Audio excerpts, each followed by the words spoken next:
এই জন্য আমাদের করাচি হজরত কুতবে আলম আরিফ বিল্লাহ হজরত মৌলানা শাহ হাকিম মোহাম্মদ আখতার রহমতুল্লাহ আলাইহি তিনি এটা বলছিলেন একবার, অর্থাৎ হজ্জের সফরে যাইতেছেন বিমানের ফ্লাইটে, ওনার সাথের হাজি এহরাম পরা তো হজরতের সাথে বসা তো যাইতেছে আর কি। তখন তো বিমানের মধ্যে যেই মহিলারা আপনার বিমানের কাজ করে, আপনার এয়ার হোস্টেস যেগুলো, এরা তো এদের কাপড় চোপড় তো অল্প অল্প, কোম্পানি দুর্বলের কারণে দুইজনে মিললে একজনেরটা পরে, কথা বুঝছেন, এটা কোম্পানির সামর্থ্য কম এই জন্য।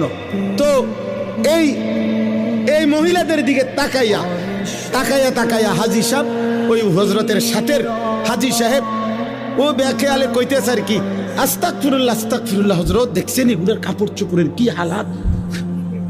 তে হজরত তখন বলছে, হ্যাঁ ভাই তেরি আস্তাগফিরুল্লাহ পর আস্তাগফিরুল্লাহ, তোমার আস্তাগফিরুল্লাহর উপরে আস্তাগফিরুল্লাহ, পহলে তো নজর হটাও ফির আস্তাগফিরুল্লাহ পড়ো, আগে তো চোখ সরাও, বেডির দিকে চাইয়া রইছো আবার কব আস্তাগফিরুল্লাহ আস্তাগফিরুল্লাহ। ये कौन सा আস্তাগফিরুল্লাহ,